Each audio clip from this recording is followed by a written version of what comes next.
Assalamualaikum warahmatullahi wabarakatuh. Hamdan wa syukran lillahi amma ba'd. Pertama-tama dan yang utama marilah kita panjatkan puji dan syukur kepada Allah Subhanahu wa taala karena alhamdulillah hari ini kita masih dipertemukan kembali oleh Allah Subhanahu wa taala dalam rangka belajar bersama-sama terkait mawaris atau ilmu waris.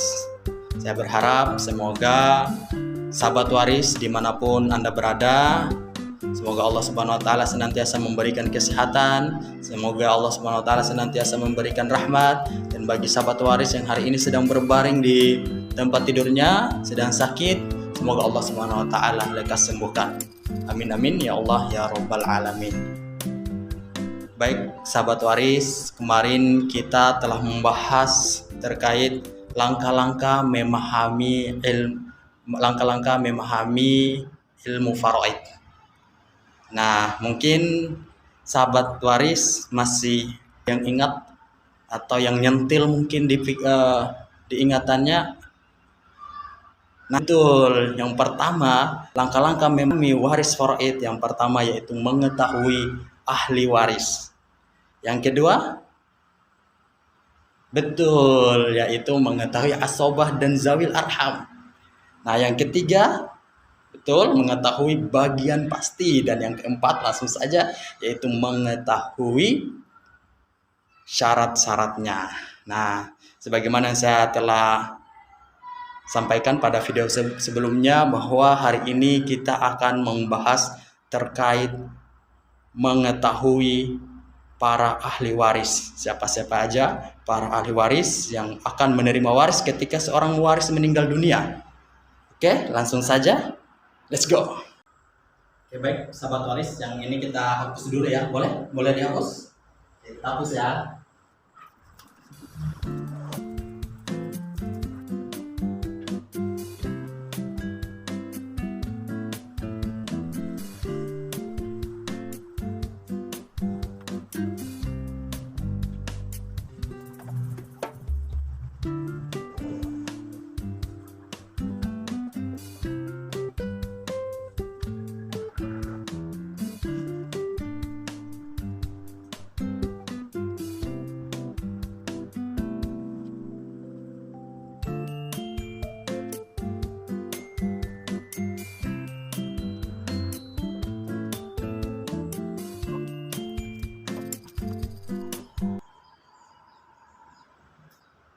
Baik, sahabat waris, langsung saja kita bahas siapa-siapa saja yang berhak menerima harta waris ketika seseorang waris meninggal dunia.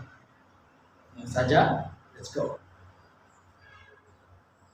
Yang pertama yang akan menerima harta warisan ya, itu adalah suami jika istrinya yang meninggal dunia. Namun jika suaminya yang meninggal dunia, maka yang pertama yang akan mendapatkan harta waris adalah istrinya. Kemudian anak laki-lakinya, anak perempuannya, ayahnya, ibunya. Ya, bahasa Arabnya zaujun, zaujatun, ibnun, bintun, abun, dan ummun. Kemudian seandainya jika dari beberapa orang ini dalam kotak yang pertama ini tidak ada, maka yang akan menerima harta warisan adalah kotak yang kedua, yaitu kakek dari ayah, jadun minal ab, nenek dari ayah, jadun minal ab, nenek dari ibu, jadun minal cucu laki-laki dari anak laki-laki, ibnu ibni, cucu perempuan dari anak laki-laki, bintul ibnu. Nah, seandainya ternyata di kotak yang pertama dan kotak yang kedua juga tidak ada, maka silahkan dicek apakah ada ahli warisnya di kotak yang ketiga, yaitu apakah ada saudara laki-laki kandung, akhun syaqih, saudara perempuan kandung, ukhtun syaqiqah, saudara laki-laki seayah, akhun lil ab, saudara perempuan seayah, ukhtun lil ab, saudara laki-laki seibu, akhun lil saudara perempuan seibu, ukhtun li. Nah, Jika ternyata juga tidak ada pada kotak yang ketiga, ya, maka hendaknya dicek pada kotak yang keempat, yaitu apakah ada anak saudara kandung laki-laki, ibnu akhin syakik, anak saudara seayah laki-laki, ibnu akhin li'ab. Jika ternyata di kotak yang keempat juga tidak ada, maka silakan dicek di kotak yang kelima. Yaitu apakah ada paman kandungnya amun syakik, apakah ada paman seayahnya amun li'ab.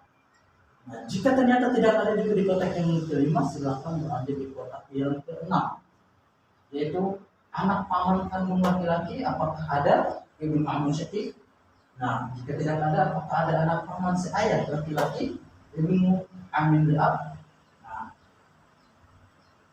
Ternyata setelah dicek yang kotak yang pertama, kotak yang kedua, kotak yang ketiga, keempat, kelima, keenam ternyata tidak ada, ya, maka seandainya status si mayat ini adalah mantan budak dan ternyata dia telah dimerdekakan oleh seseorang, maka silakan dicek pada kotak yang ketujuh. Apakah yang memerdekakan budak ini dulu adalah seorang laki-laki yang mu'tikun, ataukah seorang perempuan yang memerdekakannya itu mu'tikatun. Nah, jadi ya, silahkan untuk tata cara mengetahui siapa-siapa saja di luarnya, silahkan diikuti langkah-langkah ini. Itu dicek dulu di yang pertama, kotak yang pertama, kemudian kotak yang kedua, kotak yang ketiga, keempat, kelima, keenam sampai yang ketujuh, ya. Untuk yang ketujuh ini khusus, ya, ahli waris yang pernah memerdekakan hamba sahaya atau yang pernah memerdekakan budak. Seandainya ternyata yang meninggal adalah mantan budaknya ini, ya, mantan budaknya kotak yang ketujuh ini, nah, kayak gitu. Namun sebagaimana yang pernah saya jelaskan pada video sebelumnya, bahwasanya sahabat waris perbudakan di zaman saat ini sudah tidak ada. Jadi ini hanya sekedar pengetahuan saja. Jadi seperti itu, ya. Kemudian saya ingin juga memberikan satu rahasia penting kepada sahabat-sahabat waris.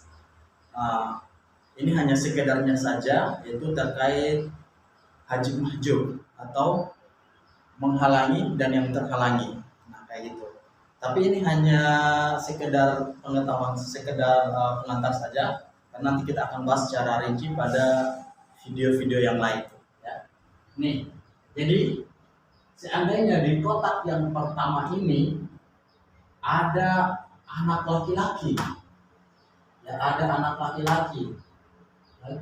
Ketika seorang suami atau seorang istri meninggal dunia, kemudian ternyata dia meninggalkan anak laki-laki, maka otomatis kotak yang kedua, ketiga, keempat, kelima, keenam, dan ketujuh pasti tidak dapat harta waris, ya, pasti tidak mendapatkan harta waris. Kenapa? Karena di kotak yang pertama ada anak laki-laki, ibn. Nah, jadi itu. Kemudian hasil yang kedua, seandainya di kotak yang kedua ini ada cucu laki-laki, ibnul ibn, ya, cucu laki-laki dari anak laki-laki. Nah, maka sudah pasti di kotak yang ketiga, keempat, kelima, dan keenam serta yang ketujuh pasti ya dapat harta waris, ya. Rahasia yang kedua. Rahasia yang ketiga, ya, rahasia yang ketiga saya ingin sampaikan, seandainya di kotak yang ketiga ini ada akhun syakik, saudara laki-laki kandung, ya, maka otomatis di kotak yang keempat, kotak yang kelima, dan kotak yang keenam serta yang ketujuh pasti tidak mendapatkan harta waris. Dan rahasia yang keempat, nantikan video selanjutnya. Jadi jangan semuanya kita buka rahasianya, ya, sahabat-sahabat waris.